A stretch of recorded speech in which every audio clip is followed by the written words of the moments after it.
Sorry, Are you Mohammed. recording the meetings? Yep. So can we get them? I've sent you 3 links to 3 classes, and the others I will upload later. Yeah. So they were that you should have received an email with a couple of YouTube links. I found it easier to upload them onto YouTube because sending them as files. Did you receive them? Yes, I received. Yeah, we received them. I didn't receive. With YouTube is good idea actually. Yeah. Thank you. It's I just, think Yep. I received just Word document. Were it in the same email? Or it should have been in one of the emails. I can send you them again. I'll just send them. I'll put them in the chat now. thank you, because I didn't receive them. Sorry, when was it?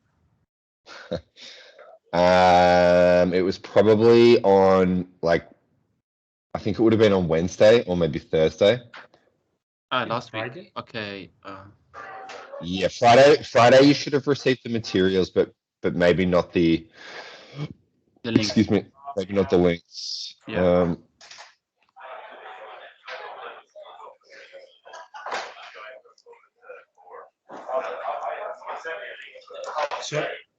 Sorry, I received it through the Joel, not through your emails. So Joel, he sent for us the document as well as the link. So yeah, that's right. So you should have.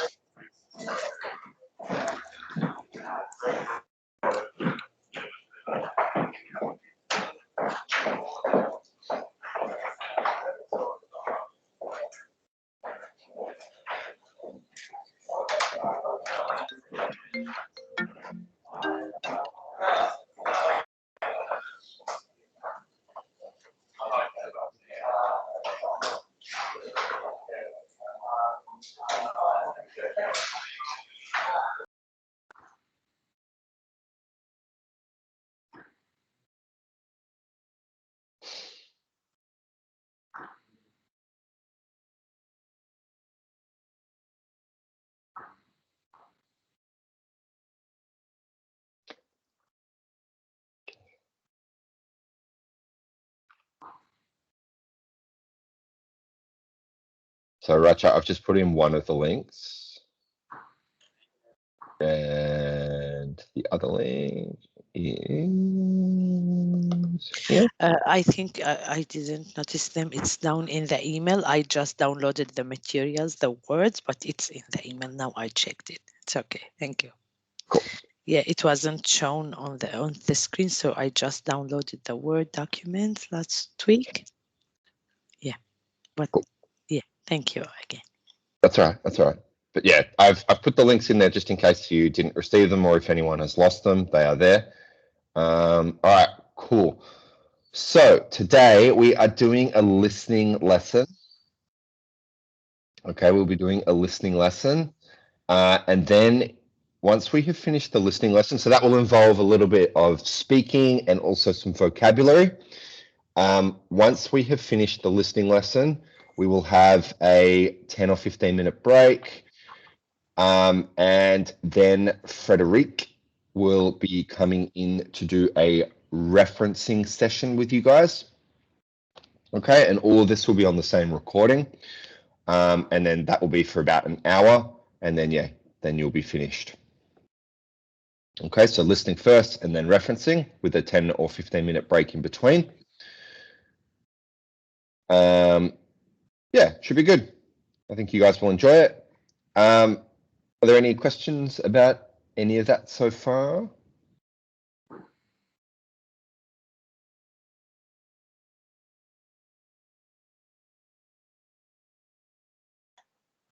No. All right. How many have we got? 4, 5, 6, 7, 8, 9, 10, 11, 12, 18 students. That's good. Excellent attendance.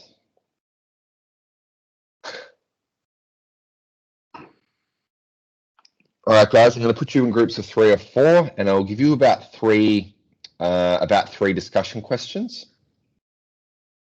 Okay, so make sure you ask each other and listen carefully, because then one group member will need to report their group's answers to the main group, okay?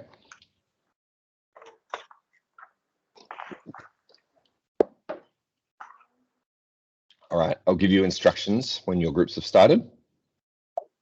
Watch this space carefully.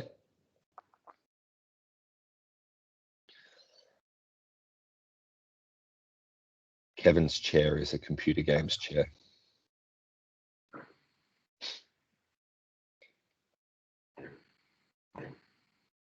I see this with my students in China a lot. And in Korea, gaming chairs.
We meet again. Hey Ashley, How are you? I'm doing all right. Sorry, I got caught up in some task. So No problem. yeah. Oh, it's not me. It's not just me then. Yes.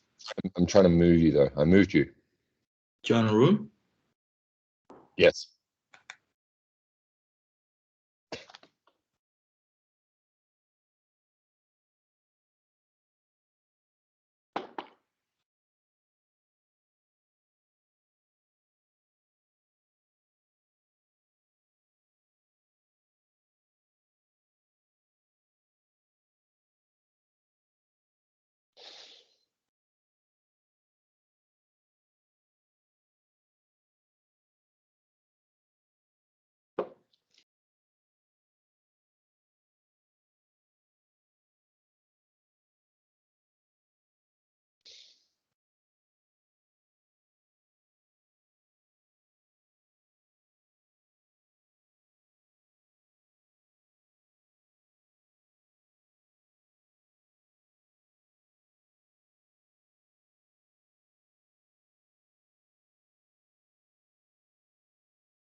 I kept talking.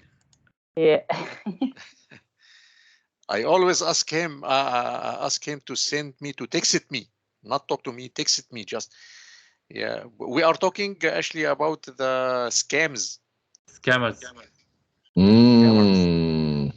Yeah, Lots of scams. lot of scams. Yeah. Here in Australia, recently I can notice like many of them, heaps. They keep sending messages and they keep calling me. Yeah, I get them as well. I don't know why. The other day I received a call from a normal number, and you know, and he's like from the taxation office, and he's first he put me into auto machine, and then it says, oh, regarding your tax return, press 1 to process to talk to the agent. I mean, if someone is not aware, because recently I've been watching the videos, what's going on in America, how they rip people off. But if I'm not aware, easily I can get ripped. Yeah, you can. You can get scammed or you can get ripped off. But yeah, so just hang up. Or if it's really important, they'll leave a message on your voicemail. So you don't even have to answer the call. Yeah. Oh, yeah. You're right. Yeah. A lot of the time, if it's an unknown number, don't pick up the phone. I don't pick up the phone, yeah. Because yeah, if it is important, then they'll leave a message and then I'll listen to the message and then I can call them back. That is a smart way. Yeah. Look, I've got heaps of life hacks in Australia. I've spent a lot of time here.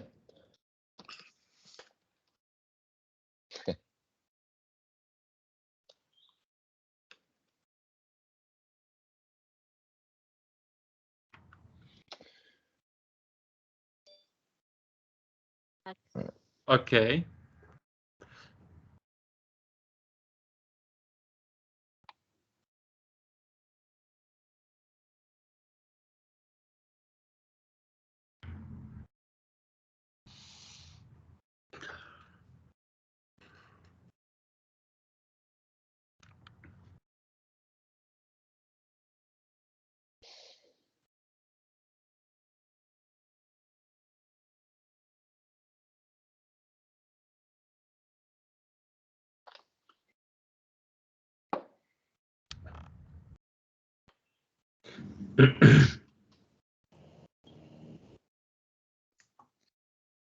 So what do you mean by tips for things, Ashley? It's just like a lot. Yeah, so like a life hack is just a tip or a strategy. It's just a slang word. So the tip I gave you is don't answer your phone if you don't know the number. Oh, okay. Yeah. Oh, thank you. Sometimes you'll get text messages too, but often the text messages, from what I've seen, they don't look very professional, and sometimes there are some spelling mistakes and some grammar mistakes and things like that. So yeah, you can see fairly clearly that it's not a credible source. It's not coming from a credible location. Yeah. The other day they wanted to fool me. They told me, if you want your iPhone refund, just press 1 and you get it. Yep, they will try to fool you. Yeah, they'll try to fool you in lots of different ways. Yeah. May I Yeah, ask, but- like, why would we not answer phone numbers that we don't know? Like, let's say it's a scam phone call, which I receive a lot of, but I usually answer my phone. So it's like, oh, the tax department or like the border force or something like that. Like, what's gonna happen? Like, if I answer and obviously like not obliged to what they're asking me, but like if I answer, like, would something happen? Well, no. If you answer, nothing will happen. But if you answer, you are more likely to make a mistake because you've answered. Whereas if you don't, then the reason why I was suggesting not Well, I'm not recommending don't answer. This is just what I do. If I don't know the number, I often won't answer. Oh, okay. Because if it is important, if their communication with me is important enough, they will either send me a text or they will send me a voice message or they'll leave a message saying, this is me, this is my number, please call me back about this. Whereas a scammer who's trying to get you to, give them your iPhone, or if they're trying to rip you off with your tax return, they're not going to give you that level of communication detail. Of course. Yeah. So yeah, I thought like maybe there was going to be like an issue with, like some people, and I don't think that that's credible, but some people like say, oh, if you answer and then they can like pick up your voice and something like that. No, it's fine. I'm not that paranoid. Like sometimes I answer, I listen, I'm like, Just hang up. Yeah, and then you just hang up, and it's just a little bit of a distraction. Anyway, good.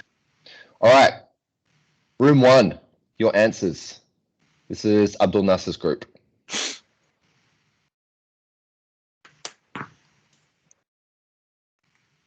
Who would like to speak? That's me. Yeah. Oh yeah, So- question 1, David.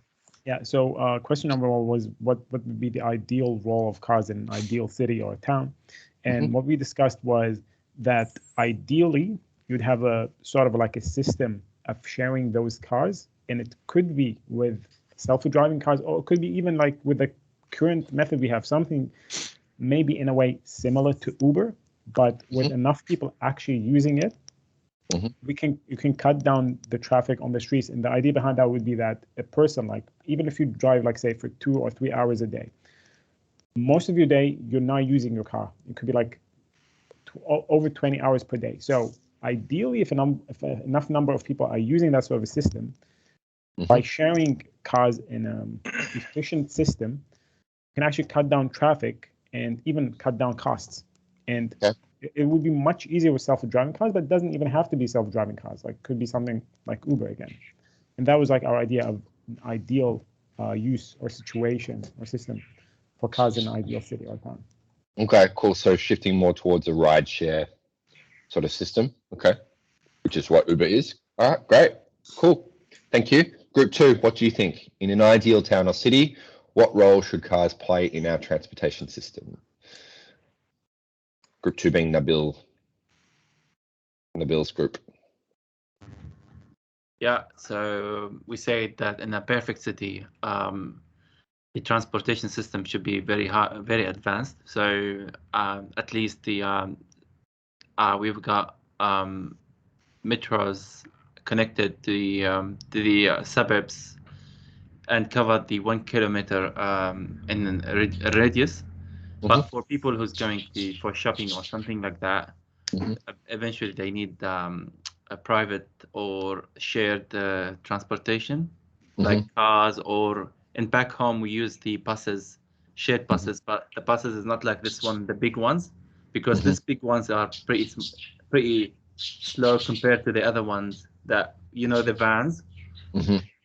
So less people in the van, and it can take people to their exact location that they're looking for. Okay. And then, hi, sorry. Yep. Good. Did you have something else to add? Instead, sorry. Did you want to add something else to that? No, that's all for the first question. Good. Okay. Great.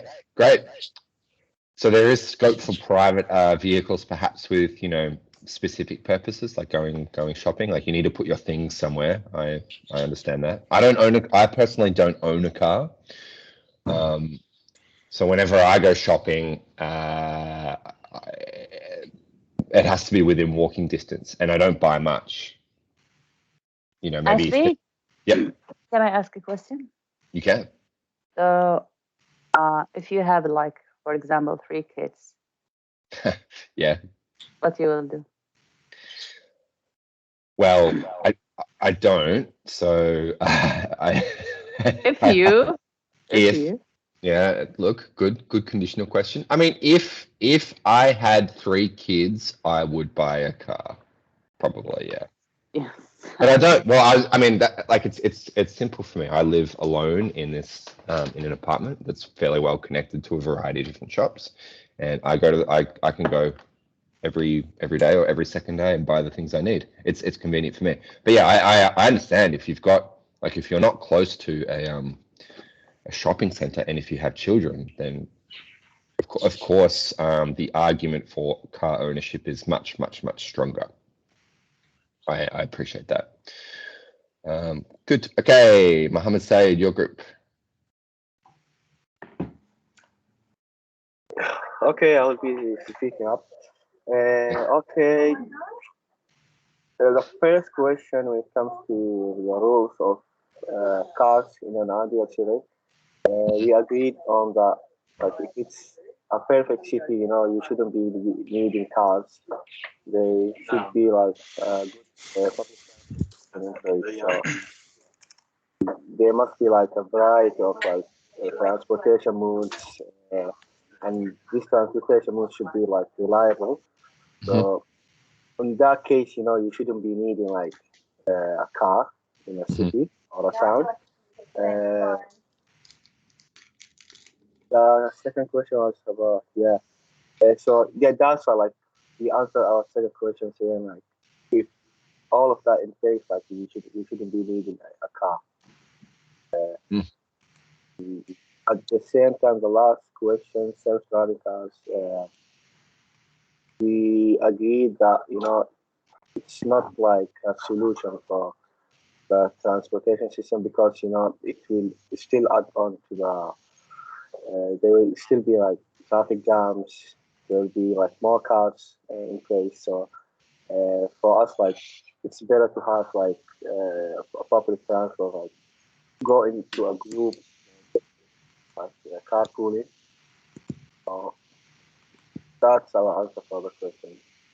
Cool. All right. Yeah. So I think most of us agree that there are times when cars are needed. I mean, yeah, there's sort of like the shopping one is a good example. It's location dependent as well. Some public transport systems are amazing, but they can't include and look after everyone in an ideal way. No system is perfect, even if you want it to be perfect. And then obviously family situations. What about things like emergencies? Imagine what happens if your cat is sick at 1 a.m. in the morning. What are you going to do?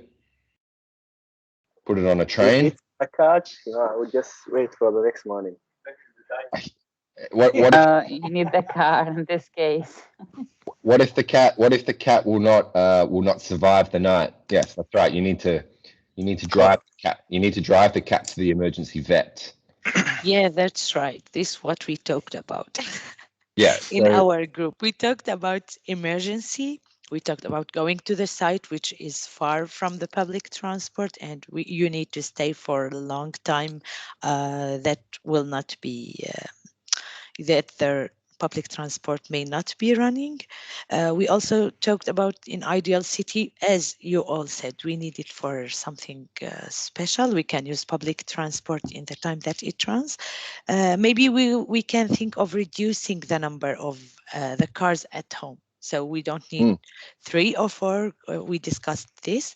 We may have car or 2 even if they have adults at the family, so they can use them.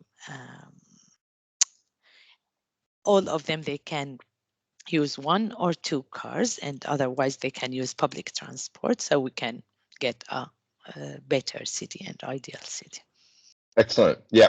I'm just thinking the other day when Kevin was on a site near Pakenham.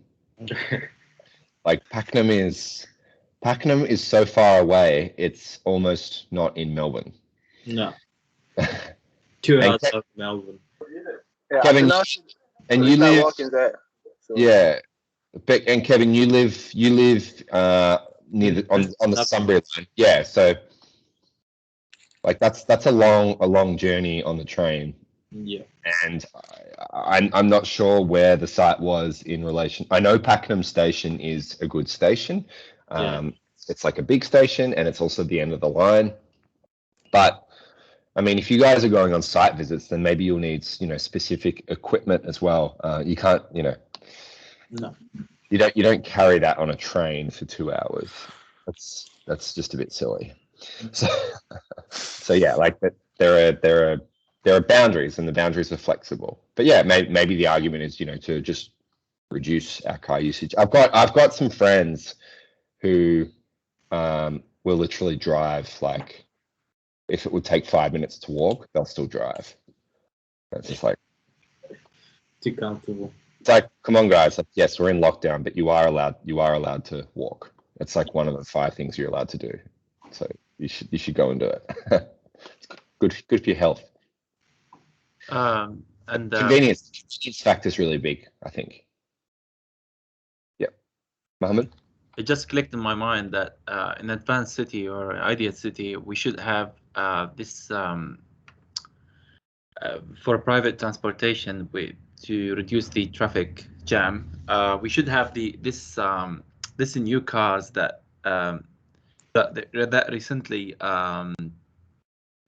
what's called they put in the market that able to fly and land and drive. But unfortunately, they're using it just for commercial purposes, but should be used more often to people. Yeah, like Dubai, they maybe in the use it for VIP people and as a taxi only. Yes, flying taxis, flying vehicles. Yeah. Yes. Then we'll have accidents on the air, not only on the way, because all of the people are going to fly to arrive before. They will fall like birds. Yes, but Sorry, actually,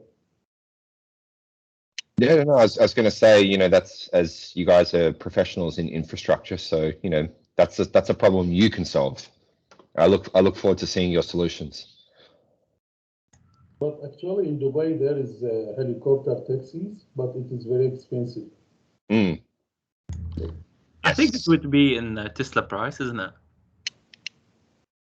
Tesla. That's just so we should just give all our money to Elon Musk, right? Basically, yeah. Yeah, but I mean, this is the problem, right? All these solutions, only a select few people can use them. So it's good to talk about them, but until there's sufficient affordability and sufficient investment, then I don't know.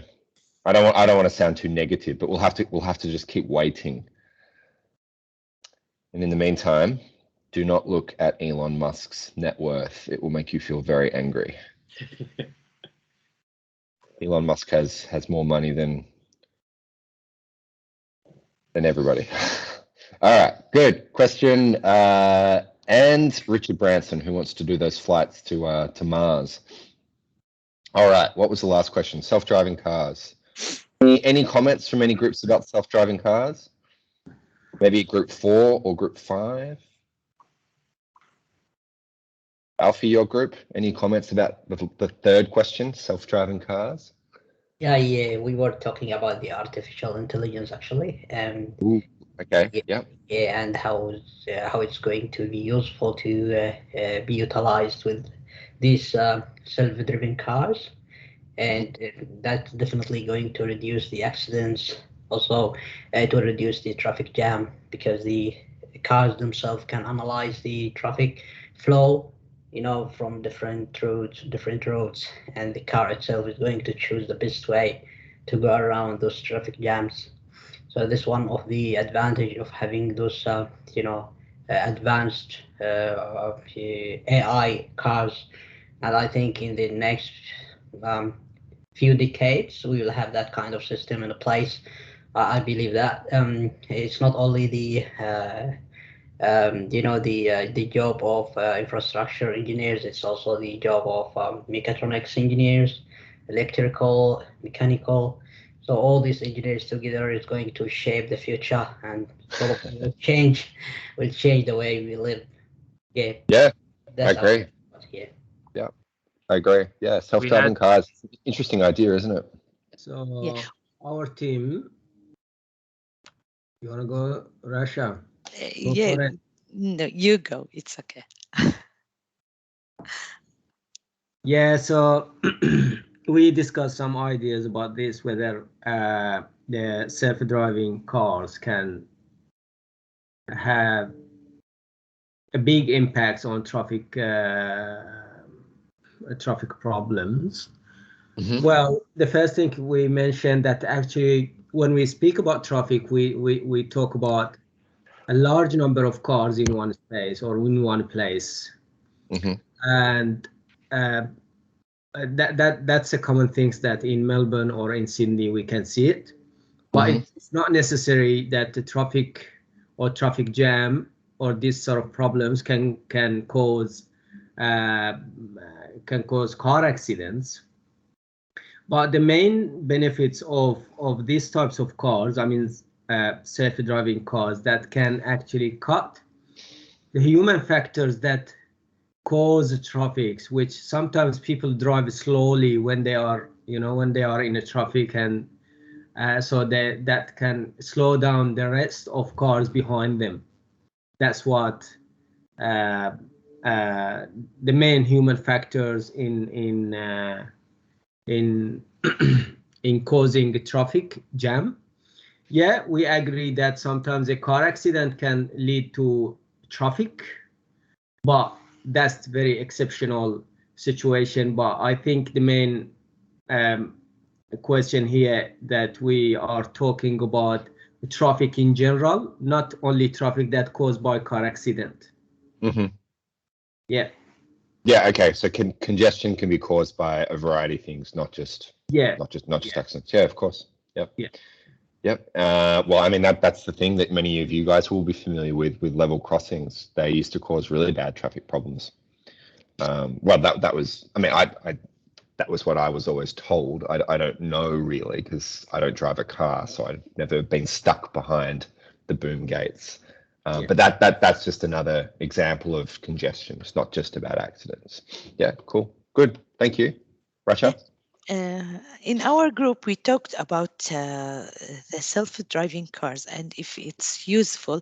We said it's useful and it can reduce the traffic jam. But one of us, Aziz, said that they used it in Japan 2 days ago and it has an accident. Maybe it's smaller than cars accident that humans do it because they have sensors and they are connected to a system. They have sensors, but they crashed. So I think they have to think about it, and we can't trust it at this time. So we can't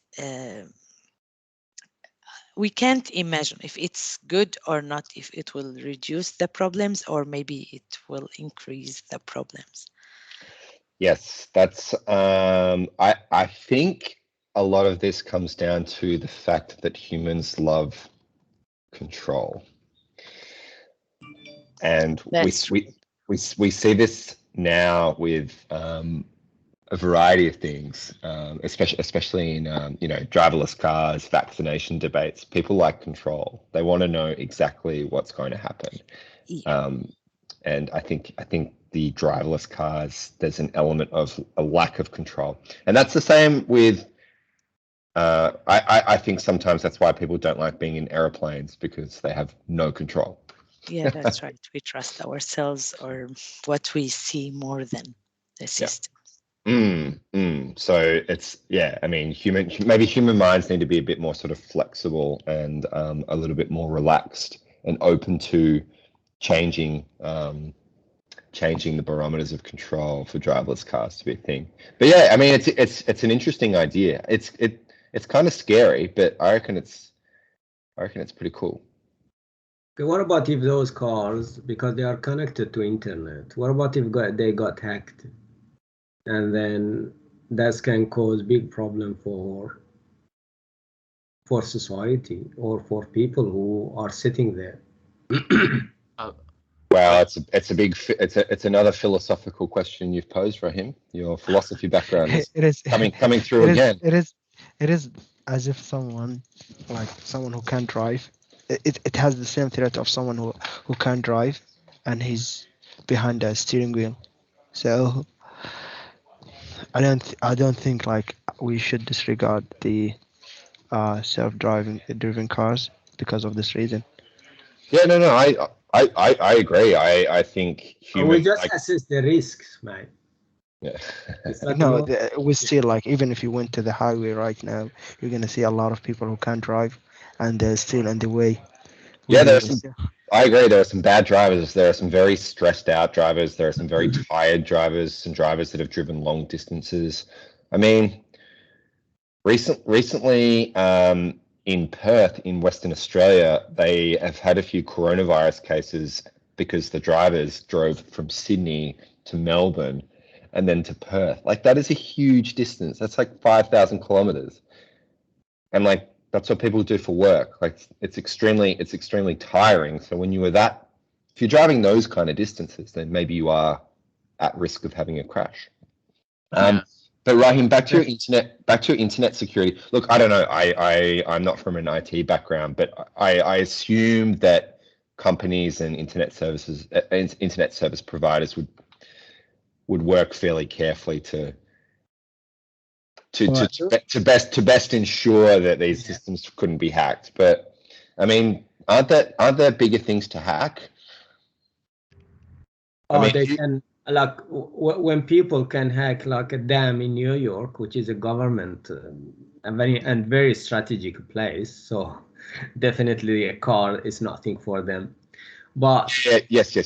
Yeah, and what about driver license? Do we need driver license for these cars? I guess maybe one answer for this concern from Rahim that there is a system called fail safe. So if even the system fail, it still fail safe. There will be a plan in place. So even the system being hacked, there is a certain way to minimize the risk of having crashes. So yeah, it's same like trains. So trains sometimes the system just fail, but we have in a place for signaling what we call fail safe. So the system will just switch it off, and the whole train will stop, and then we will not have any accidents. Yeah. And I think Nabil said in our group, he said logically, if that would happen, why don't they hack the signals, the signal lights in the road? Man, this is my profession, so. So easily they can hack that. No, So they cannot. It's really secure where no one can do that. They cannot do this with signaling. Well, probably there is no benefits for hackers to do that. But if someone is a car thief, if they get professional in that types of stuff, and they can like people who are hacking mobiles to reach your bank account or your personal informations. So what I'm saying there is a possibility of occurring that types of risks. But another issue with the self-driving cars, that we actually are going to lose that enjoyment of driving a nice and comfortable car. You're just sitting behind, and it's kind of boring, you don't enjoy it. Yeah, I think it could be relaxing though. It's sometimes I don't know what that noise was. It's sometimes nice when someone else does the work for you. Yeah. All right, very good. Okay, thanks for that discussion. That was very interesting. Can you please open the document you were sent for this lesson, which is the 4.1. It's called 4.1 traffic listing. Traffic document. Yeah, you should have received it on Friday. Yeah, Friday.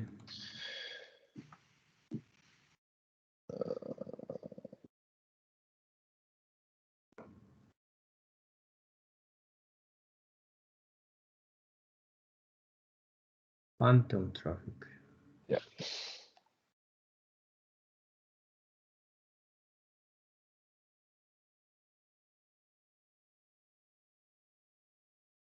Okay, has everybody got that? Yep. All right. So the first thing I would like you guys to do is just to complete the vocabulary matching activity. Okay, you can do this individually.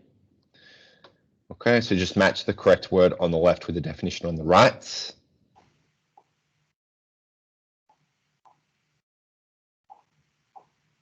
Okay.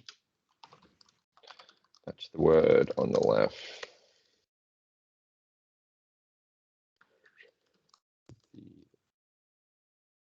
On the right.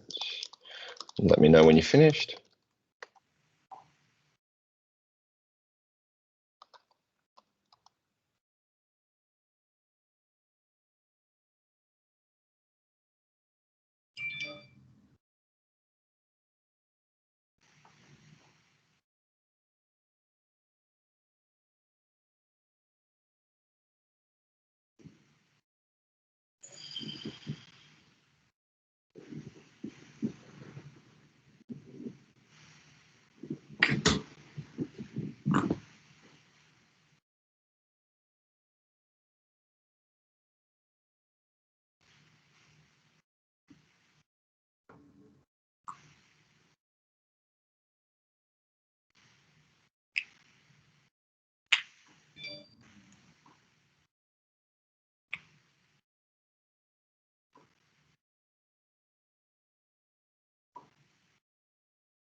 I think we've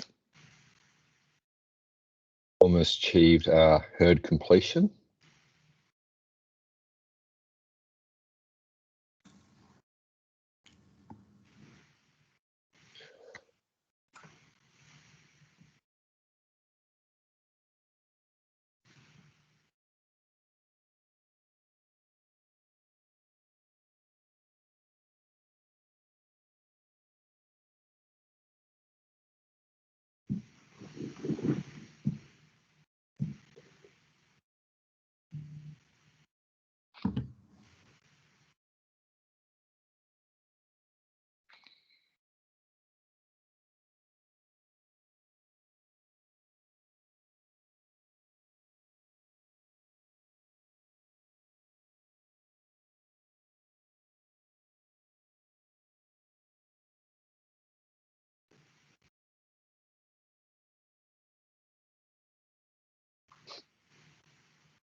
All right, guys, what does phantom mean?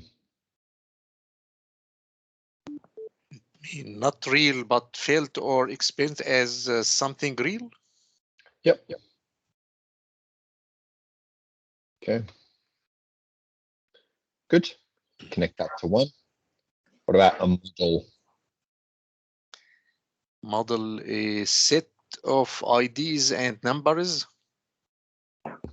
that describe the past, present, or future state of something. Good. I agree. And brake lights? Brake lights, small lights that indicate a car slowing down or has stopped. Or has stopped? Stopped, yeah. Okay, good. I'll tidy this up in a minute. It's a little bit messy. All right. No, that's not what I want to do. Let's do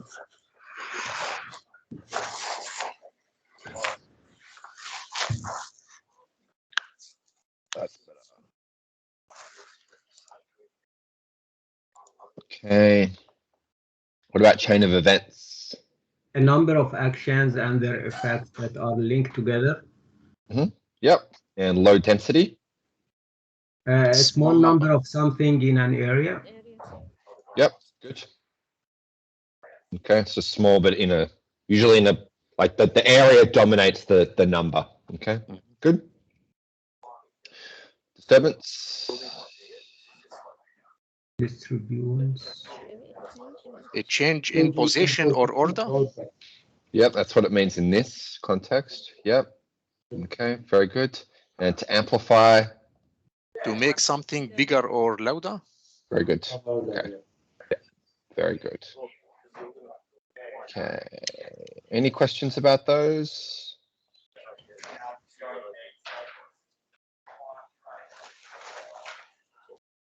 Cool. All right. Good job.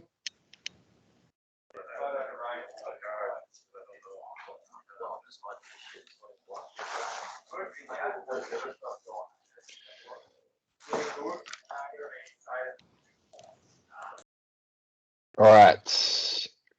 Question 8, instability. The state of being. Yeah, very good.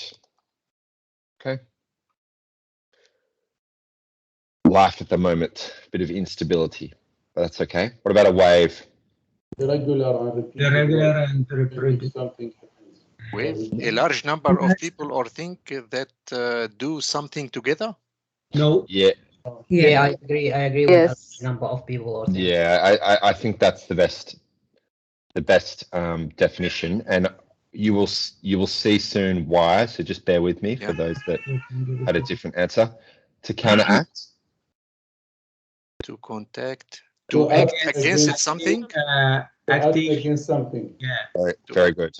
Against something. So we've got act, and counter is a prefix, which means against something. Okay, so counter is a prefix, which means against. Yeah. Okay.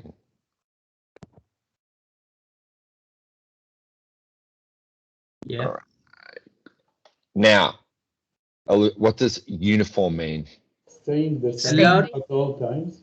Staying the same at all times. Yes. Yep. Okay. What does uni mean?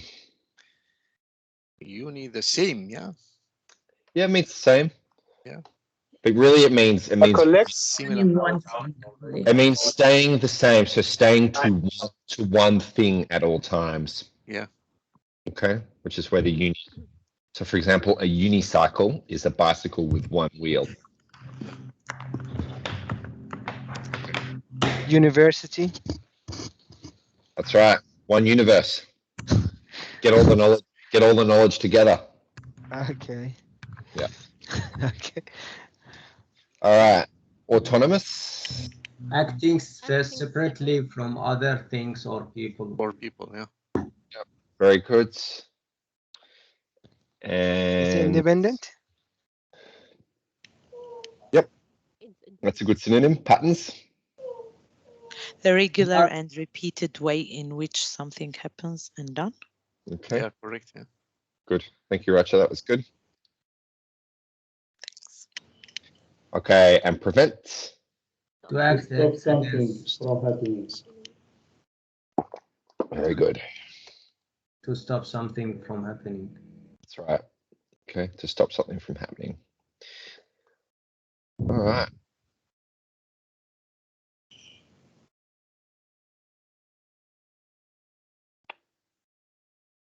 But actually, for the wave is mathematically, the wave is something repeated and regular. I think a wave in terms of a wave in the ocean is repeated in and regular, but I think wave can kind of mean a different, it has a sort of different meaning here, or a slightly different meaning here. Actually, The wave here actually refers to size rather than frequency. Yeah. So it would say a wave of people, or the second wave of COVID, or the second or the third wave of vaccinations, you know, like just a large group of people or things doing something at a particular time. But yes, I agree that a wave in terms of like geography or like physical sciences is a consistent thing. But yeah, it's got a different meaning here.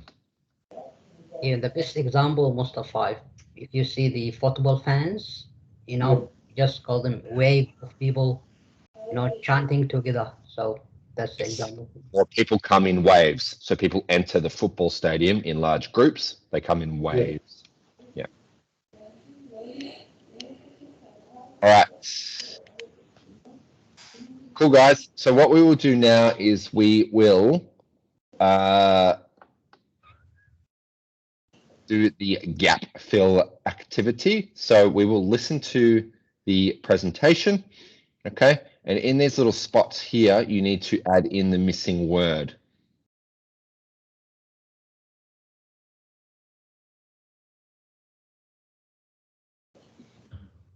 All right. So what I will do is I will get you guys to listen on your own. Can you just please listen once? If you like, what you can do is you can read the text first and maybe guess what words are going in there. Okay, maybe we'll do it that way. Yeah. Okay. Read the text once. Can you guess? Sorry, I need to sneeze. Pardon me. That came from nowhere. Hopefully it doesn't come in a wave, which will mean many sneezes. Okay, read the text once. Can you guess? We'll go in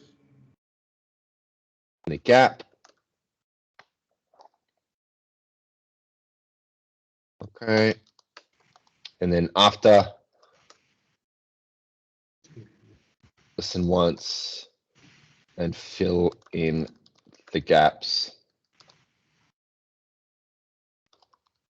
with the words you hear. Okay, and the video is linked below.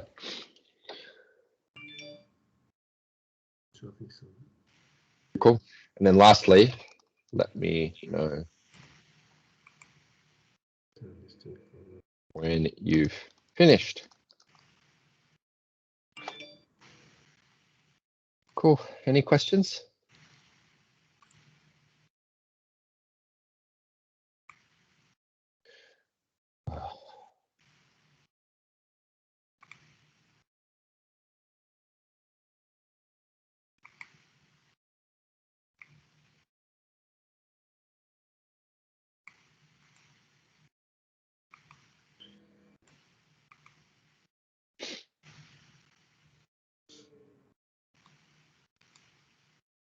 All right, let me know if you have any questions. Otherwise, probably take about 10 minutes just to read and then listen.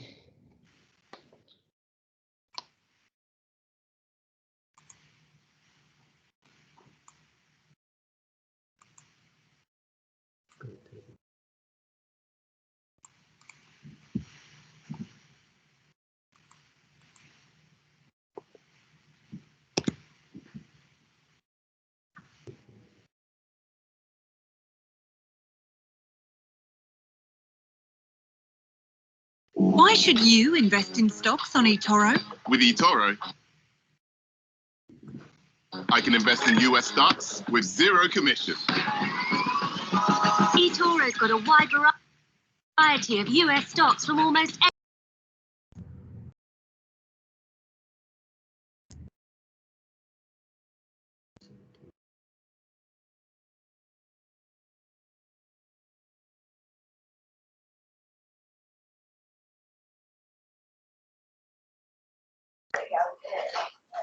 Excuse me, guys. Is it only me that is unable actually to listen to the video? I don't know, because I think I'm in this call. I'm not really sure what's going on. I can't actually. Yeah, same me. I just noticed, if you are on a meeting on Teams, you cannot Okay. listen to the video on. So do I need actually to leave? Don't know. Should we mute Teams or okay? I can't listen as well. I can't hear as well. Yeah, I think because we are all in this group meeting, so that's why we can't actually listen to the video, unless we just leave it and then after that we come back again to it. Is there a way to mute Teams? I don't think it's mute, but it is not opening for the Teams app. So I tried to open it through the website today. Was different access allow me to do it? So do you think that will be a reason? So I am on website Teams, not the app of Teams. Okay, maybe. Copy the link. Copy the link on Google. Put it there. Should be able to watch it. Link of the whole meeting, or there is a link for the video? There's a link for the video. Oh, all right. So if you are using Teams app, if you're using the application, you cannot start it. Oh, you can't. Okay. If you are using the application. Yeah. But if you are on Teams through the link, yeah, should be all right, I believe. So. Hey, can you guys please mute yourselves? So if you're watching a video. So guys, if you unmute, we can't actually hear what they are talking about. So please.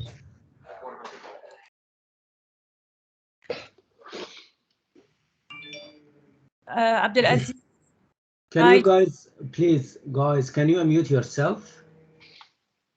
Yes, but we are trying to help. Abdulaziz just would like to let you know that I open it in Google and it's worked for me. Thanks.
Okay. Let's give one more minute.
All right, let's take a look.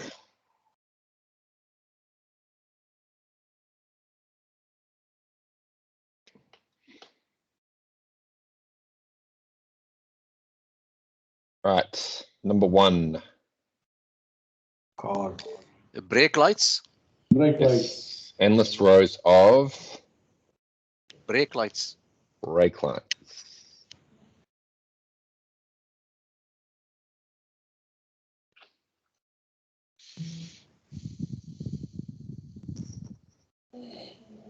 Okay. Good. And number two. Phantom. It's called a phantom. Okay. Good. And number three, but in Model. spite of this, we Model. can actually Model. Model. Excuse me. Yep. Model. These jams. Good. Even to understand the principles that shape them. Good. And question four. So we're running out of time, so need to be a bit quick with this. In this dense flowing traffic, it only takes a minor disturbance to set off the Chain of events. chain of events. Okay, very good. And question five, with a Low density. density. Low density. Low Low density. density. Okay, with a low density.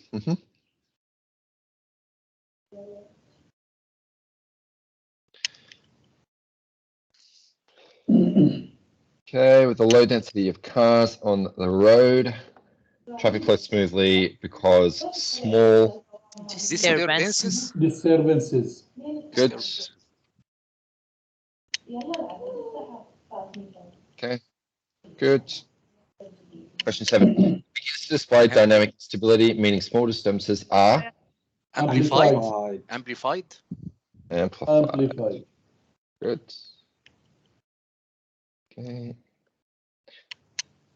Now, all right, so far so good. Question eight. The Instability.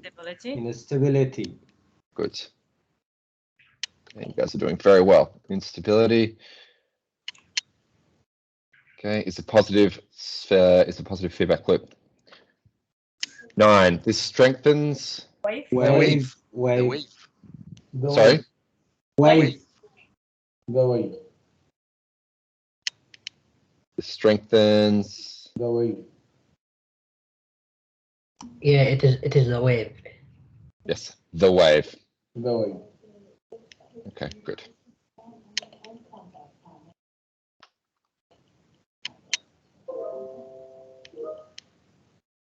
Okay. And what are we up to? We're up to question 10. Counteract. Good. Able to Counteract. Yeah. counteract. Yep. So just the verb.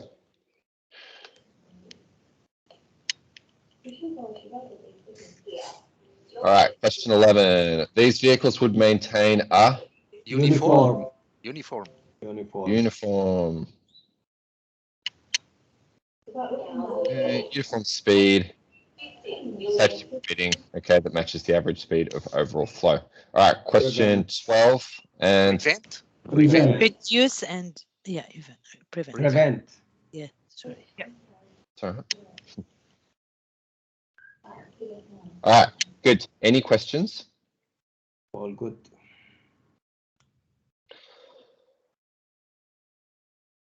Okay, can you please listen again and then choose true or false? Okay. We can do it here. All right, and then let me know when you've finished.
All right, guys, we're going to have a look at the answers now because I need to give you a break for the 10:30 session. Okay, so we'll look at the answers now, and then at about 10:20, I'll give you 10 minutes, and then Frederic will take over at 10:30.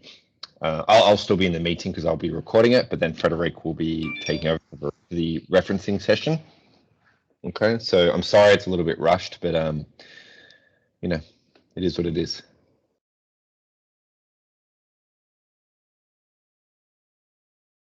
Cool. Question 1. Phantom traffic jams are a fairly recent issue. No. False. False. Emerging. Okay. I think it is It's true. true. It's Because true. it's emerging. Emergent phenomena. What does No. what does emergent mean? Emerging, when we talk about emerging, it means a phenomena that happen without any anticipation. So Emerging it doesn't mean means- it's recent. It means emergence means something that occur without no that we didn't anticipate it to happen. Yes. It's about like it's as if it got occurred but recently. It should be recently.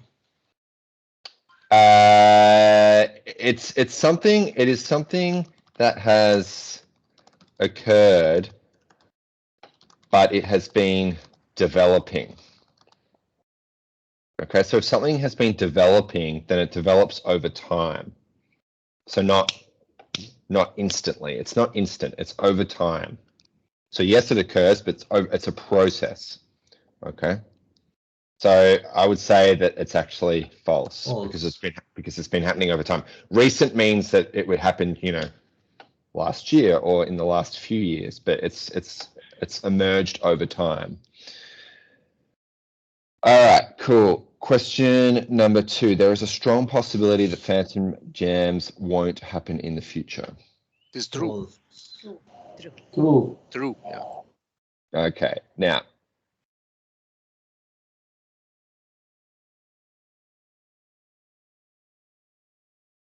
This expression here, we're closer than you think.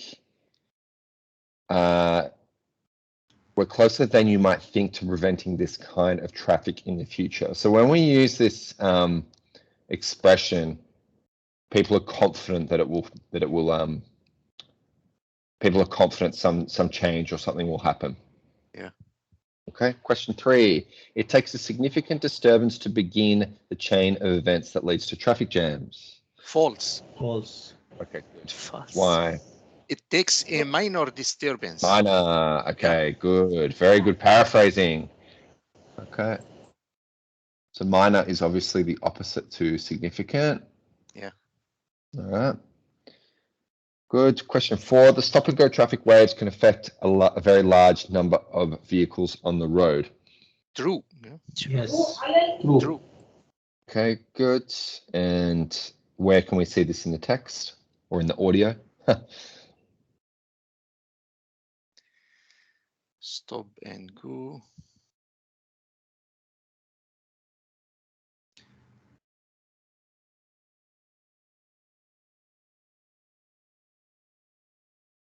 Okay, stop and go traffic waves can affect a very large number of cars. Yeah, can travel along a highway for miles.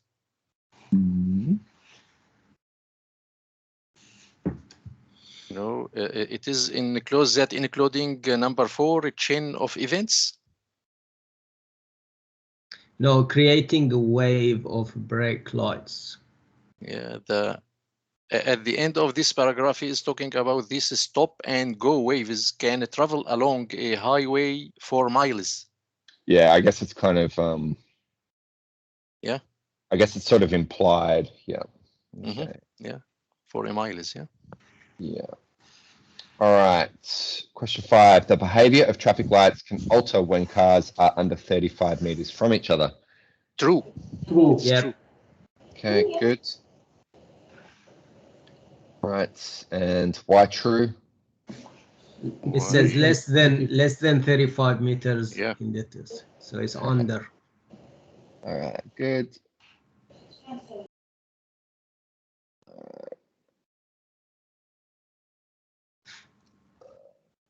Okay, question 6. Dynamic instability is a term which is only used to describe traffic problems. False. Okay, how else do we use it?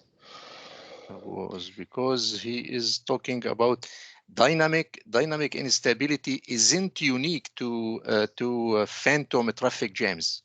It is also responsible for raindrops, sand, dense cloud pattern, or Yep, isn't unique. So that's the Isn't key. unique. Isn't That's the unique, word. Yeah. Yeah, that's the key word. Isn't unique. Isn't Yeah. exclusive to. All right. Yeah. Good. Drivers brake far in advance of a traffic jam. True. Yep. False. False. I think it's, yeah. I think it's false. Drivers False. tend not to realize. Yes. Yeah. False. Okay, so yeah, the implication here is if you don't realize, then you don't do. Yeah. Okay, good. Question 8. Drivers are a large part of the problem because they don't know enough about what is happening on the road ahead of them. True. Yeah. True. Okay. So doing well. Okay, and where's this in the text?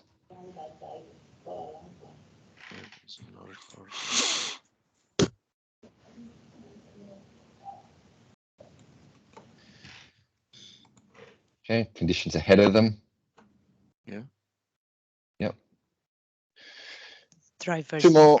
Yeah. Yeah. Sorry, two more. The only solution to this problem is self-driving cars.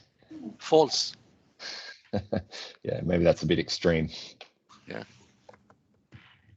Okay.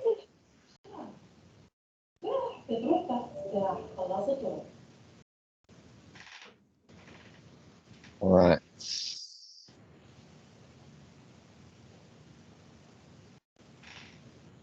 Good. And question 10. One self-driving car for every 20 normal cars would help to reduce traffic. True. Yeah, it is true. Yeah.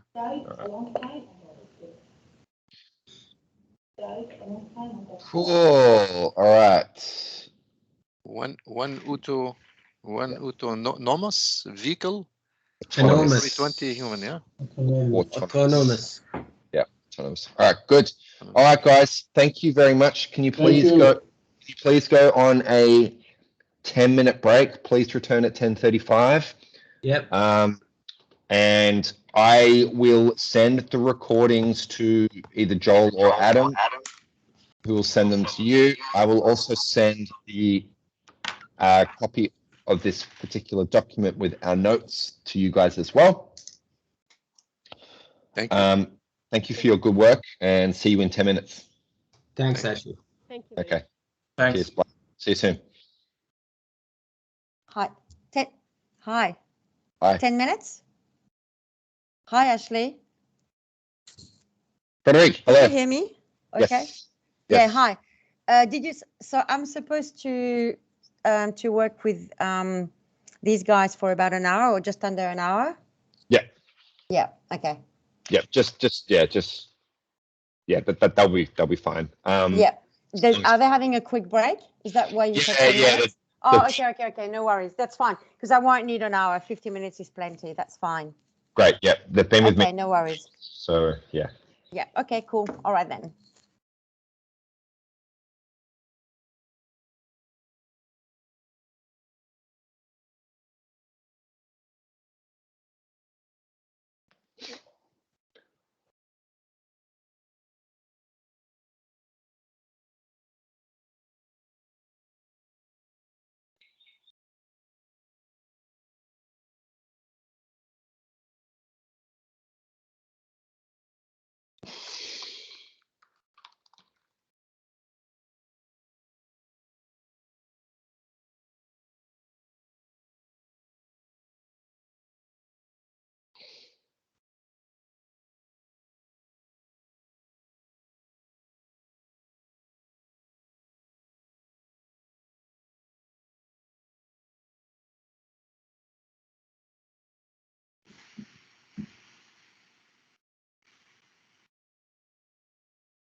This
is not going to work. You have to, sorry, color, but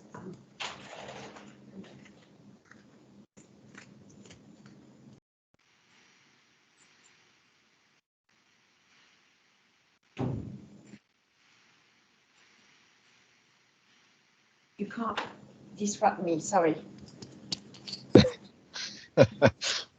It's like, come on, sweetheart.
I'll be back soon. I did say 10 minutes, but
Hi, Ashley.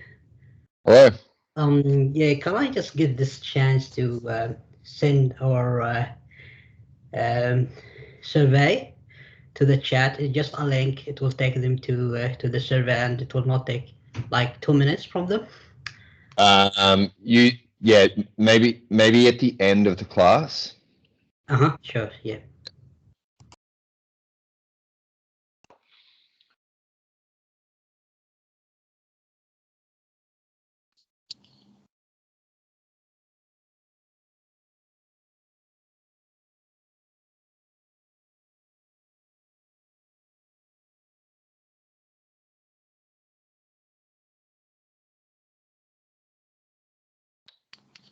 Just let me know when you want to start.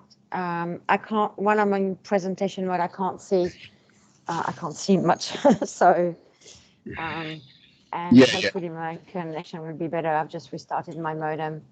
Oh, did you have an internet problem? Sorry, I didn't know.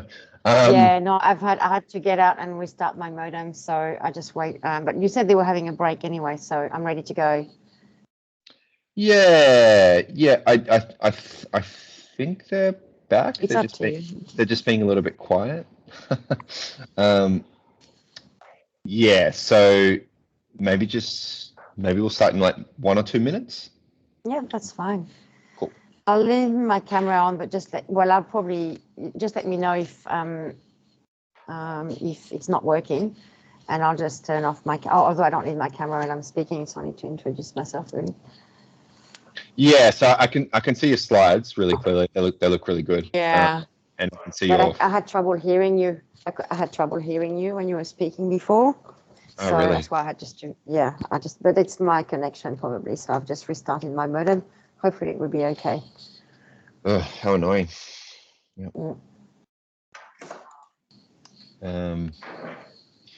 Yes, it's the joys of working from home, internet connections. And no NBN. Oh, no NBN. Yeah, that's a real.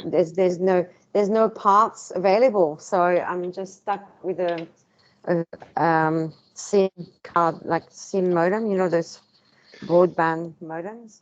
Yeah. Until they're available again. I've just moved house, so I just have to. Mind you, the NBN was hardly better, so. Still we using our phone. I didn't notice any improvement in the NBN until I forced myself to pay for more. I can't hear you. You're frozen. Can you hear me?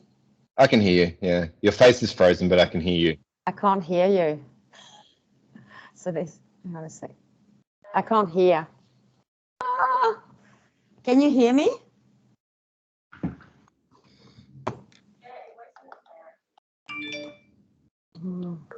Yes, we got.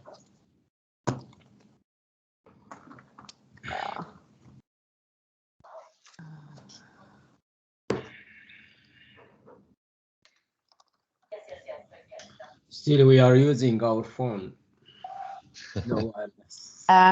Can you hear me? I'm getting a message that says, okay, well, I've just turned off my video because I heard nothing of what you were saying. You just froze, and I'm getting a message that says bad network quality, which is something I'm used to now. So I've just turned off my camera, and hopefully students will be able to see me. If I was planning to use the chat depending on the numbers, but obviously for speaking activities, but I don't mind if they speak. We'll see how we go with my connectivity.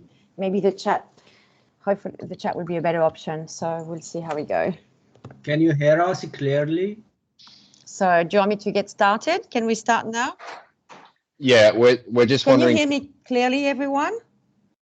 We can hear you. Can you hear us? Oh, you're cutting out. Well, I have trouble hearing you. As long as you can hear me, it's the main thing. Okay. But good. if you can't hear me at some point, just speak, please, because if I'm in transition view, I won't be, I won't be slideshow view mode. Sorry, I won't be able to hear. So as to read. Sorry. Okay. So let me just see. I can't even see if my slides are from. They should be in slideshow mode. Yes. Okay. I can see them now. Okay. So shall we just get started? Yes. Okay, cool. So hi everyone. I'm sorry, I've just had to turn off my camera because I'm having connectivity issues, but I'll turn my camera back on towards the end. So I'm from Learning and Academic Skills, and my name is Frederick Robert. Before I started in this role, I've been doing this role for 5.5 years now. But before that, I worked at Edicos at Swinburne from 99, so until 2013 for like 14 years. So, and I've worked with a lot of engineers who were going to study undergrad and post courses, including PhDs. So, and in my current role, I work with many engineering students, undergrad, and a lot of postgrad students as well. So I'm going to be working with you in the course that you're about to start once you have finished this course with Ashley. And I will be your point of contact. But of course, you'll be welcome to work with some of my team members, which is what has happened in the past. So today we're just going to focus on strategies for success at university, as I believe that most of you probably haven't studied in an English-speaking environment, only in their home country. So it's probably a new experience for you. And the next time we meet, we'll focus on paraphrasing activities and embedding quotes in your writing. So, and because I'd like to make it interactive, I'll ask you some questions and you can speak. If I have trouble hearing you speak because of my connectivity problems, I might have to ask you to use the chat. Before we start, I'd like to acknowledge the Wurundjeri people of the Kulin Nation, who are the traditional owners of the land on which we are meeting today. And I'm honored to recognize my connection to Wurundjeri country, history, culture, and spirituality through those locations, and strive to ensure that I operate in a manner that respects and honors the elders and ancestors of these lands. I also would like to acknowledge Swinburne Aboriginal and Torres Strait Islander staff, students, alumni, partners, and visitors. And finally, I would like to acknowledge and respect the traditional owners of the lands across Australia, their elders, ancestors, cultures, and heritage. And I recognize the continuing sovereignties of all Aboriginal and Torres Strait Islander nations. So before we get started, I just would like to have ask you a few questions to see what you think what you are going to learn from the course that you are enrolled in, and what do you think will be challenging for you. So you could try to use the chat to answer this, or if you want, you can speak. So what do you think is going to be challenging? What do you think you're going to learn from it, and what do you think is going to be challenging?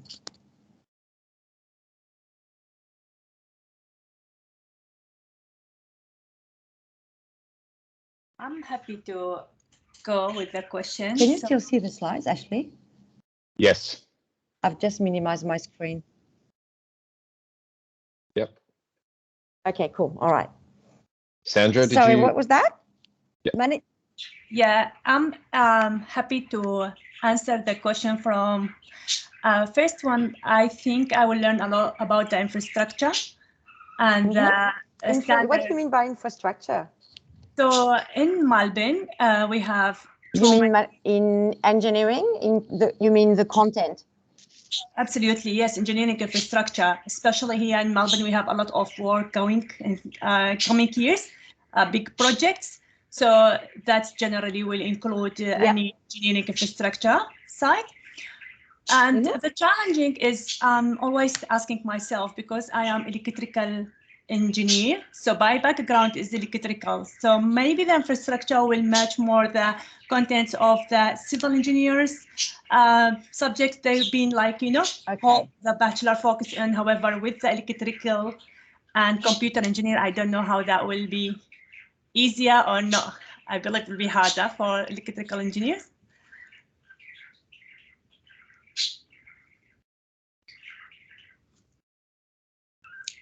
So so that's challenge. Okay, so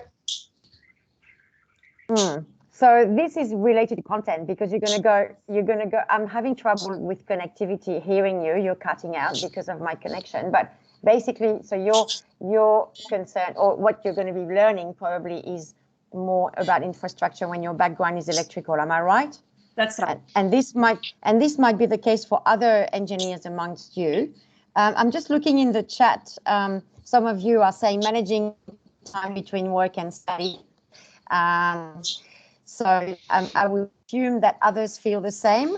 Someone else is also saying sorry, I'm just trying to, sorry,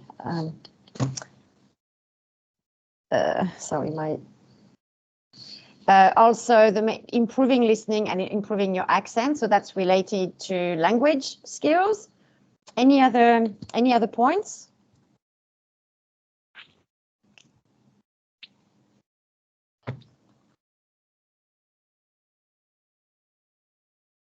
Definitely managing time between work and study is going to be a big one. Okay, and then but we're going to talk about this. Sorry, so let me just.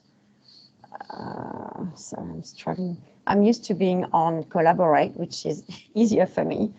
Okay, okay. So basically, I think you need to think. These are going to be the things for you to think about. So. What you're going to be learning, in my opinion, you're going to be learning quite a few things, because what you're going to be learning or improving on your existing skills. So different skills, think of it as skills enhancement. You're going to have to work on research skills, problem solving skills, critical thinking skills, decision making, collaboration, communication, obviously language skills, written and oral, and also use of software and specific packages that you will need for some assignments for your projects. So if you think about it, there are things you are already doing in your jobs as engineers. So that will, the aim, in my opinion, is that, well, what will happen is that you will have an increased performance and also employability. So I think it's empowering for you in that sense. Challenges, of course, will be balancing activities as, work and study, for example. And also studying in a different environment, because from working with a previous I've worked with another cohort who did the same course as you, and none of them had studied in Australia before. So for them, it was very challenging to study at a university, but in a very different mode to what they were used to in the past in their home country. So that's also something. You will also have some different requirements, especially referencing. And I know you've already covered that with Adam, but as I said earlier, we're going to be doing some activities together as well. And then, of course, language, for example, grammar, new vocabulary, listening, and so on. So these are just examples. So some challenges, but again, think of it as development for you professionally, but also language-wise. What I'd like to cover today, and hopefully we'll have time to do everything. So look at time management, some tips, also effective group work, because you're going to be doing some group projects, some individual ones, but also group ones. We'll talk a little bit about what research and reading you'll have to do. And we'll look, in fact, next we'll talk about language skills. Sorry, I changed my mind about the order at the last minute and I forgot to change this slide. And then just a little bit on assignment presentation. And all of this is based on my experience working with a lot of students who are balancing a lot of activities, but also when we work with students and the challenges we have, and also feedback from lecturers, but also my own experience because I've always worked while studying, either working part-time or working full-time for my postgrad courses as well. So I'm talking from first-hand experience as well here. So time management, I'm just mindful of the time. I'm going to skip this activity, but we'll do some more after. But if you think about it, you need to treat basically your study time as part of your work. So time management obviously is going to be paramount. So you're going to have to balance your commitment, and work and study is the main one. But think about, obviously, a lot of you probably have family, children that you need to look after or share care with a partner, seeing friends when we're allowed to socialize again, leisure activities, because they count as well. You can't just work and study and do nothing else. And I'm also aware that in your positions, you're going to be working very long hours. So it's going to be really important for you to think about ways you can complete the different tasks that are required for your study at different times for you so that you're more performant. So for example, think about times of the day when it's easier for you to write papers compared to looking for information and reading, especially looking for information compared to writing papers, for example. So you're going to need to think about that. And it might be different to when you were a student, okay? So either because you've changed over time, but also because you cannot because you've got children, for example. So you're going to have to study when your children are asleep, for example, and a lot of students do that, okay? So you're going to have to think about that. The other thing is you're going to be, of course, you're going to have to plan really well. So I would probably recommend having a calendar where you enter all your deadlines so that you can see in relation to all your activities, especially work, when you've got to submit assignments, so that you give yourself plenty of time to start working on your assignments and you don't rush before submission, and it will reduce your amount of stress and you will submit better work. Okay, so it's really important. So again, if you think about it, it's very much like work. And of course, prioritizing tasks just the way you would in the workplace, so that you can meet deadlines and submit quality work as well. File management, again, is something that I assume that you all do because you're working in an English-speaking environment, and a lot of workplaces have shared drives and folders, but it will also help you with your study. So if you've got clear folders for each unit, I still have units, still on my drive, I finished my master's in 2002. That's when I was at Swinburne, and I did another course after that at Swinburne. And I still have all my folders from those courses that I did, and I had a folder for each unit with a different subfolder for different assignments with the readings relevant to each assignment. If you do this, it will be easier for you to find. It will be as well, and more sustainable because you won't have to keep going on the internet. Well, if it's on a cloud, you will, but you won't have to search. It will all be in one place, and so I really recommend that. And of course, file sharing, using Swinburne OneDrive, for example, you've got 1 terabyte, plenty of space, especially because you're going to be working in groups together on specific assignments. So much easier for you, and naming files very clearly so that you're clear about which versions you are working on. All of this will really help you working by yourself, but also working as a group. If you're not doing this already, think about doing things like that. What about group work? So I'm assuming that you are already working in groups in your job. So try to think about challenges for you, and I might just ask you to use the chat because I was having trouble hearing hearing you speak before. So what do you think makes a group work effectively? And also, what do you think can be challenging when working in groups? So if you could just put something in the chat, that would be great. So what makes a group effective and what can be challenging when you work in a group?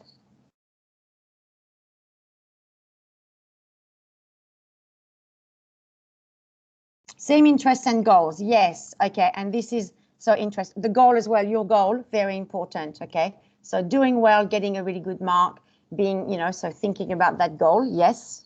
Having that. Open communication.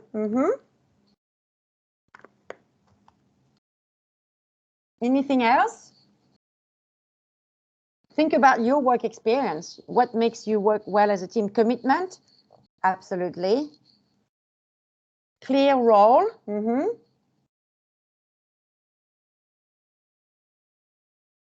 Sharing the knowledge, absolutely as well. Integrity and knowledge sharing. Be committed, yes. What can be some issues?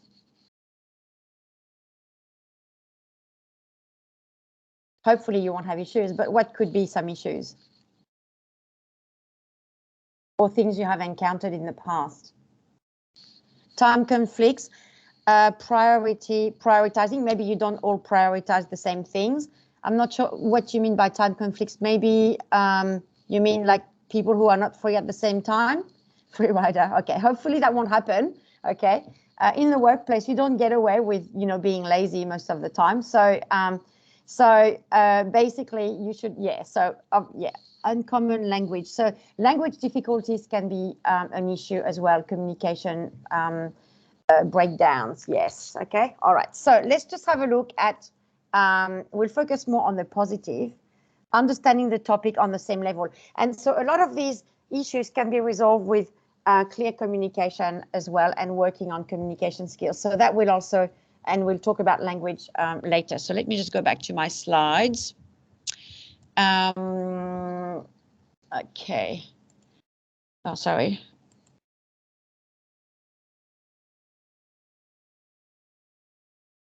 I'm trying to see my slides now. I've lost my slides. Sorry. I have to reshare content. Can you see that? I don't know if they're visible. Yeah, we can see it. Okay, so sorry, I'm having. I can't even get to my slides now, even though my document is open. Okay, get back to it. So, yeah, it could be my network. Yeah, I'm clicking on my slides and it won't even let me.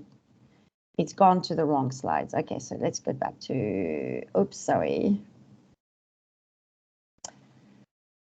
Okay, so getting back to this, sorry.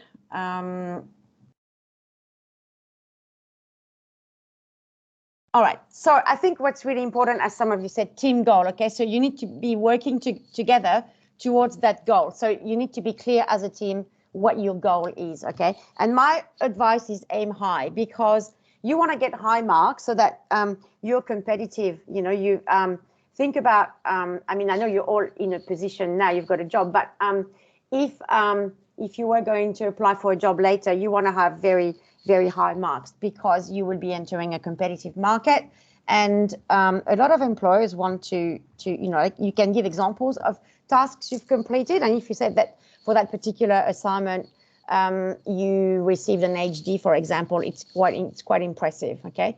Of course, excellent communication, which means oral and written communication will be key, because you will be communicating by email often, depending on your work commitments and other commitments. Commitments from all members, okay? So you need to be really, you know, everybody has to work basically. And it has, you know, so, and everyone needs to be reliable as well. Meeting deadlines is going to be really important as well. So obviously, just like in the workplace, And you can do this at different stages, and I actually recommend this so that you've got different deadlines for the different aspects of your assignments. Collaboration is really important as well, working together, and also inclusion. So I've written here examples like CC everybody in your emails, and that will, it's also something that I've observed, like even if your team members are not involved in the communication in that email, they're part of your group. So it's good to keep them informed of what's going on. Like for example, if you're emailing me something for feedback, and 2 of you have worked on that section, but the other 2 haven't, that's okay to include them as well, because then you also know what has been submitted to me for feedback, so that another team member doesn't submit the same section because it's happened before. And also inclusion in meetings. So if you're having meetings, make sure that everyone has a voice, that the quieter members of the group also get to speak and express their opinion so that they feel included. Okay. So what we recommend is making sure that you divide tasks fairly and equitably. Okay. So if you can, make sure that they're divided up by skill. Like if some members are better at doing something, you may as well just get them to do that. And preferably preference, do they prefer to do something or not? It's not always possible, but, working on this, working this way means you will get better results, because people with the best skills will be working on particular tasks, okay? I would recommend also having a charter that all group members agree upon, and so that you all are happy about the task division and the deadlines and so on, and the way you communicate with each other, and times that are suitable for everyone. It's important as well to respect people's other activities. So it's really important to have a charter. Also a Gantt chart, which I'm assuming that you will be having. And remember to just show courtesy and respect towards other members.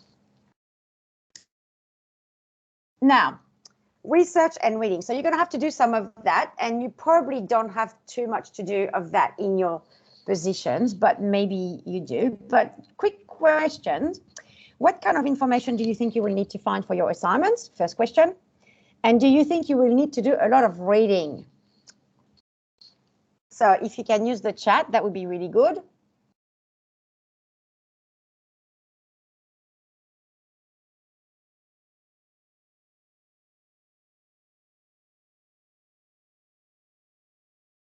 What do you think?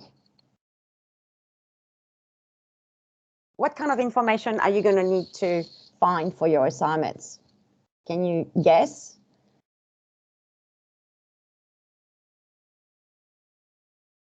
Books, yes. So information from books, journals, yes, absolutely.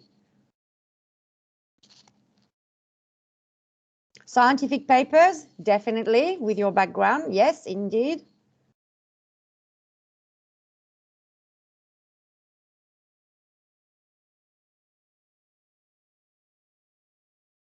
Research, yeah, yep. Research papers, research is uncountable, so just research, yep. Reports, could be industry reports, could be scientific reports as well, obviously, yep. What about reading? Do you think you're going to have a lot of reading to do?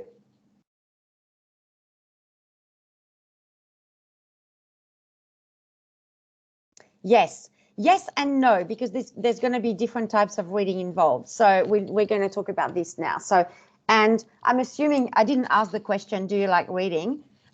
Usually students say they don't like reading. Lots of them don't, or they like reading, but only, I don't know, something about something they're interested in. But it's quite different when you actually have to read to find specific information, to reading for pleasure. So, getting back to my slides. All right, so you are going to need to do some reading, because you'll be so first we'll just talk about the type of resources you're going to need. So journal articles, which you've mentioned, so articles from databases, usually peer reviewed, which means reviewed by experts. and there's an option to select that.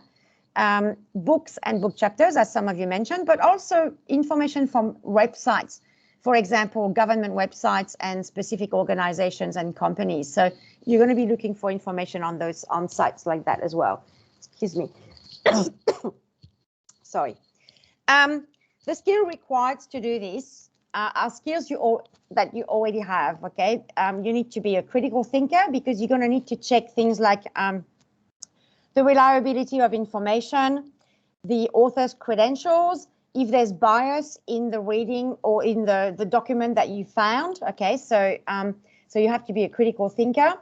You also need to have effective information search skills so that you can make decisions about what you find, which is related also to critical thinking. And what I would recommend is when you don't know where to start, you can start in Google Scholar, because you can see it's easier than from the Swinburne databases, because the search option is much easier. You can just put keywords there and you will see what you have looked for, but also what lots of other people have looked for, and that will help you. It will guide your search, give you ideas about what to search as well. So it's a good idea to do that, and you can actually start with Google Scholar from the Swinburne library database page anyway.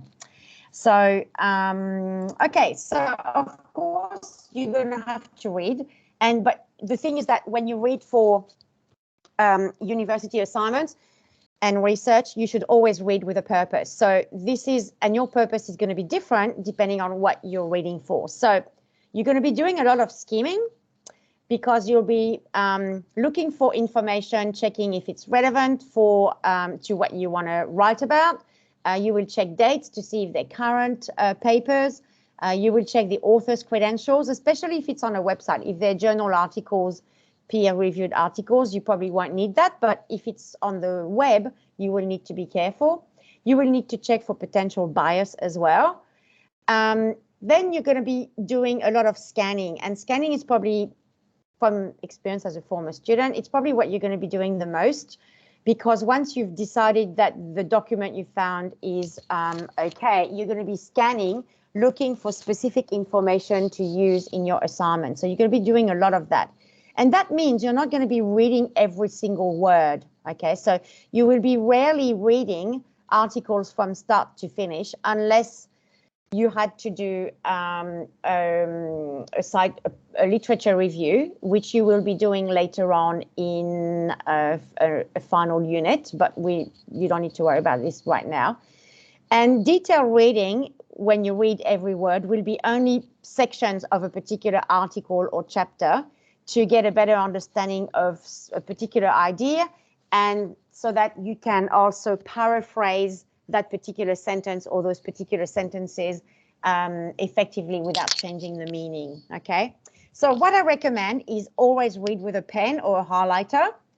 If you're reading online, you can just highlight what is important. You don't want to go back to a particular reading that you've read without having information that is easy to locate, because that means you would have to read through it again, and it's a waste of time. So always underline information or highlight it, write notes about what you think you might use or want to use. And if you can, make sure that it's in your own words, and we'll talk about this more in our next session. And add that information to your outline so that it's all in one spot and easy for you to find.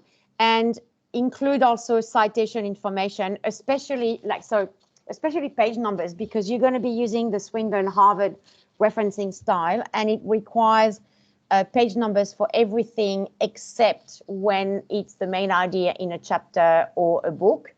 But if it's information that you can locate on 1 or 2 pages, including images and graphical information, you will need to include page numbers. So very important to have this in your outline document, so that you've got it handy when you need to go back to the document to check the how well you've paraphrased something, but also when you start writing your papers, so that you can put the citation information as you go in your writing. You don't have time to do it last. You have to do it as you go.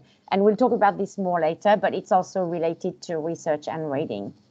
And I'm talking from first-hand experience as a former student as well. This really works, okay?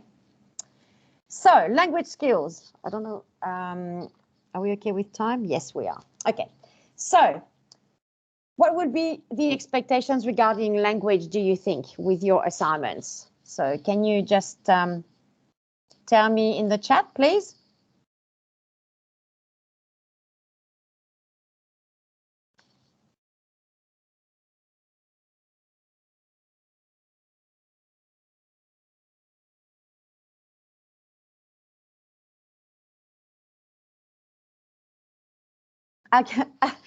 Academic lingo, yes. So academic language, yes. Okay. Less grammar mistakes, yes. Grammar with AR, yeah. Okay. So being careful with so yep. Anything else? And remember, you're going to give presentations as well. So when I mean language, I don't just mean written language here. So what is going to be important? Improve technical writing.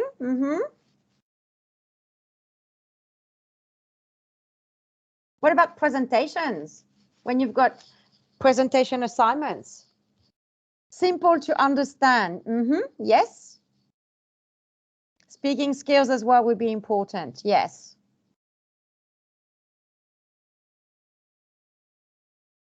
Anything else?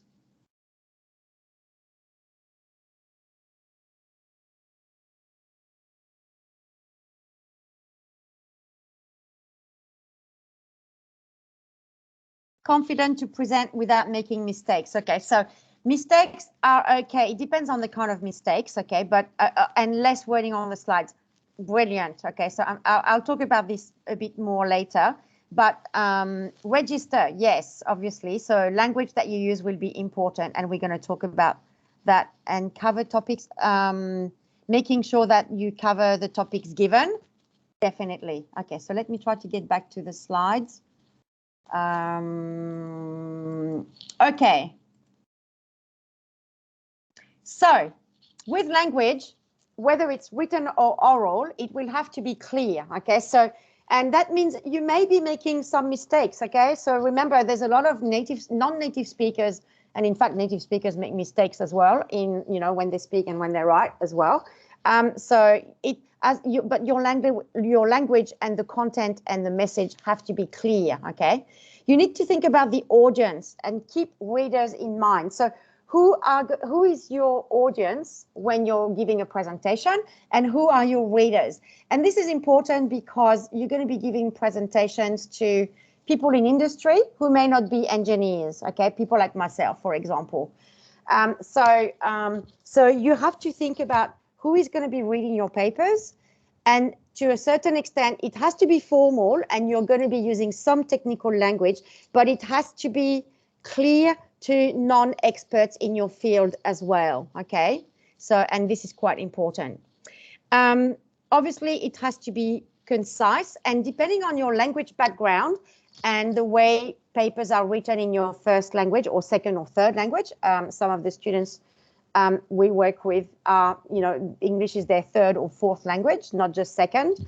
So you need to think about conciseness, and it may be more difficult or easier depending on languages that you know well.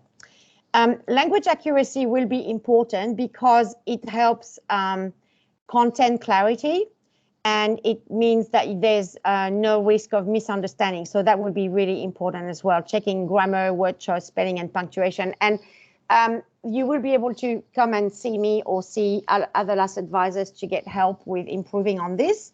But I will have documents for you in the unit shells for the units that you're studying, okay? And very important, not to be missed at all, thoroughly edited and proofread documents. Okay, so and I'm saying this, and there's actually a typo in the second bullet, but remembering that editing on a screen is very difficult, which is what I did several times, but I still left some typos. So when you edit and proofread your work, I strongly recommend being two in your group, not just one, because you will see more issues than if you're on your own. and also giving time to before you actually edit, because when you edit something, when you've just written it, you're too much involved and you're too involved and you can't necessarily see little things. Okay, so just remember that. And I've just put here my motto, language is power, not just money. Okay, so language is power. You can convince people with clear language, even if your language is not perfect grammatically. Okay, so think about, you know, being convincing and being clear in your messages, and this is really important. And of course, accuracy will be important, but it's not everything. Now, the last thing I wanted to talk about is assignment presentation. Okay, and this is really important based on experience working with even masters, like final semester of masters in engineering and other subject areas. When students bring assignments for feedback. So what do you think assignments should look like? And what should presentation visual aids be like? And some of you have already spoken about this. So what do you think is going to be important in the presentation of your assignments, including visual aids for presentations? So do you want to say something in the chat? This is the last section pretty much of our oops, sorry. I'm giving you the answers. Sorry, I clicked on my mouse too soon. What do you think? Assignment presentation should be free, no structural errors. So this is about the document, not language. Consistent format is really important, yes.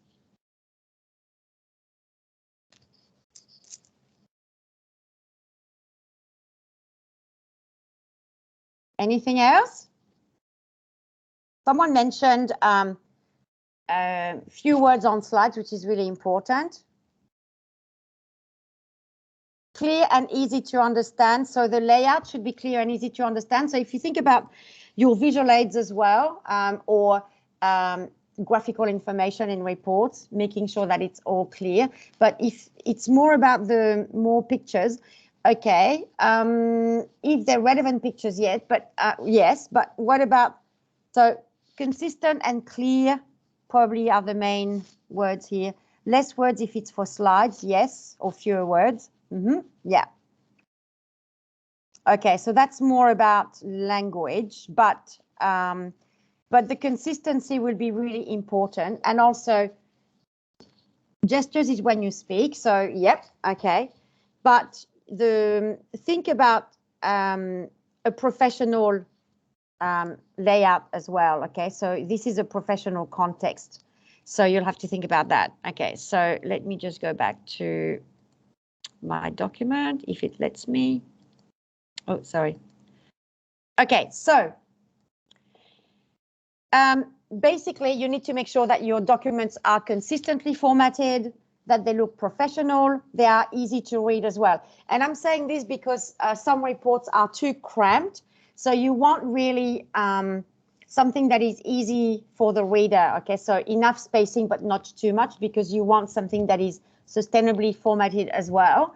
But you need to make sure that with consistency, for example, if you've got two figures with the description, make sure that they're the same size, that they're both centered, and that you use the same style of formatting for images and figures throughout the whole report for consistency. So consistency is a big one, because it's going to refer to a lot of different formatting, like font size, font type, and so on, spacing, all of that.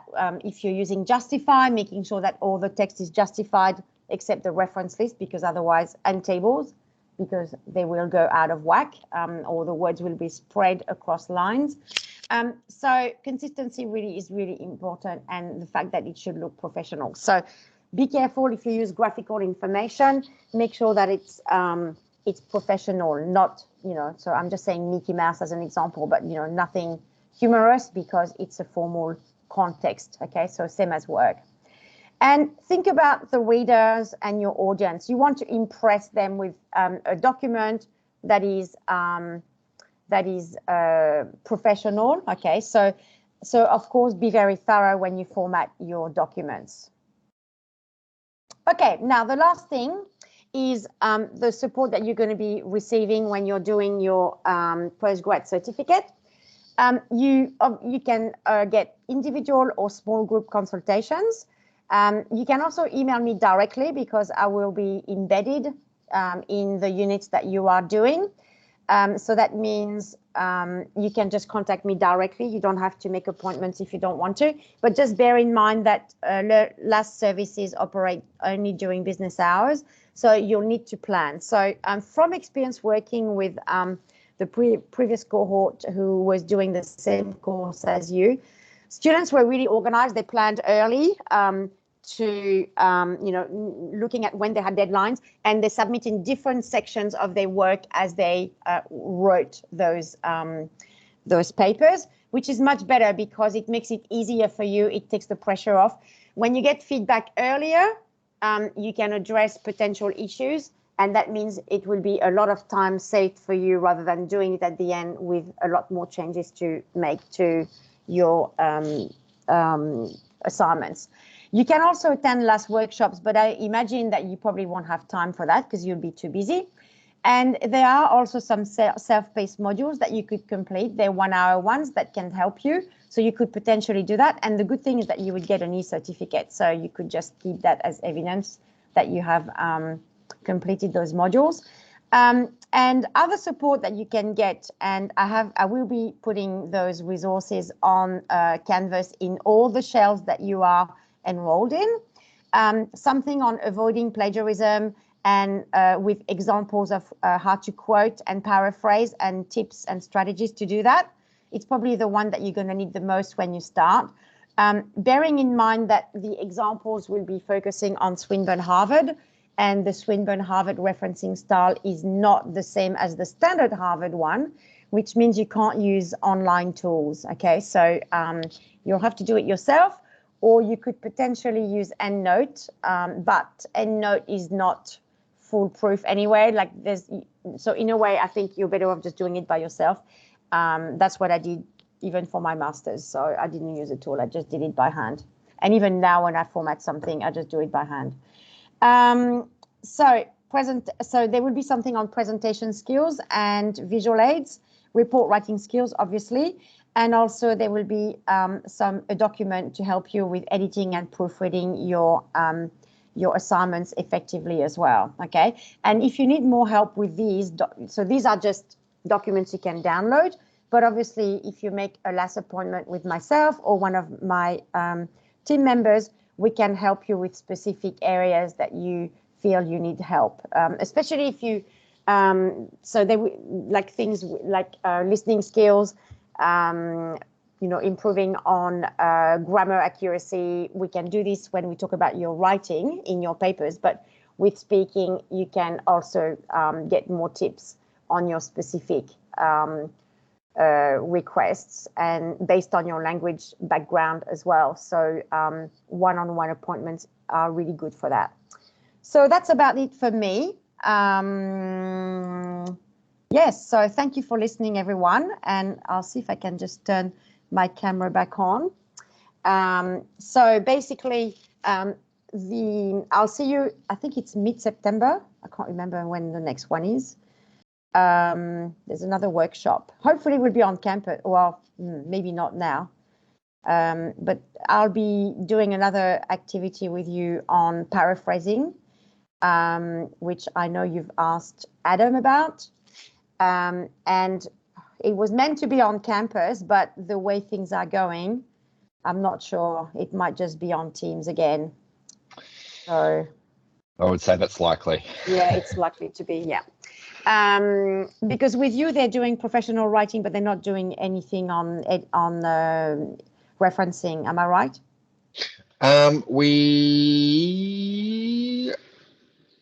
So your session is on Thursday in 2 weeks. Yeah. Your assessment success session.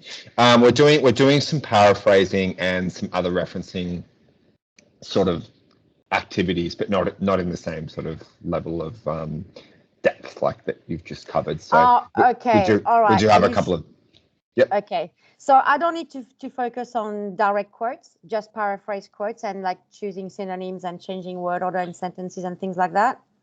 Just so that we don't do the same thing. That's all. Yeah, we've actually got some paraphrasing for next Monday's class that I'll be covering. So yeah, if you wanted to, you probably wouldn't need to focus on that as much. But like students always need practice with paraphrasing. Yeah, well, that's what Adam. Yes, Adam asked me to. Adam asked me to do that. So, but that's okay because I was going to focus. I was going to focus on engineering text anyway for paraphrasing practice. Great. So we'll see how we go and embedding that would quotes. be great. Yep, excellent. It never goes astray anyway. Exactly. And are you formatting? Actually, good. If you're going to be doing this, are you doing anything on formatting reference lists? Because I can do a bit of that to help them with websites, articles, and books. We could do. I'm happy to do that to help them, because from experience, they needed help with that. So I'm happy to include that. Yes, that would be great if you could do that. Okay, so that's perfect. That suits me to a T. Good, perfect, cool. So I'll see everyone Thursday week, I think, whenever we're meeting, and I'll just do that. So that's really good that you've said that to me. Yeah, good. Okay then. Good luck, everyone. Enjoy the rest of the day. Thank you very much. Thank you very much. See you guys. Bye, See ya. Ashley. See you, everyone. Thank you. Thanks, Bye. Frederic. That was excellent. Thank you. Thank you. Bye.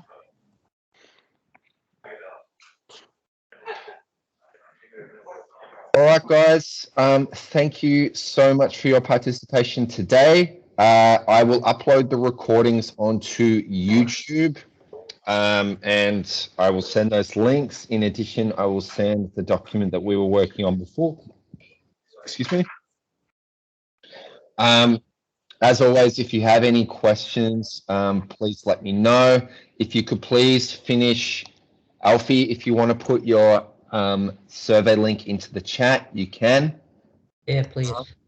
Yep. Okay. So if Alfie's group would really like it if you could spend approximately, their survey is very well designed. It literally takes about 2 minutes. So if you could please complete Alfie's online survey.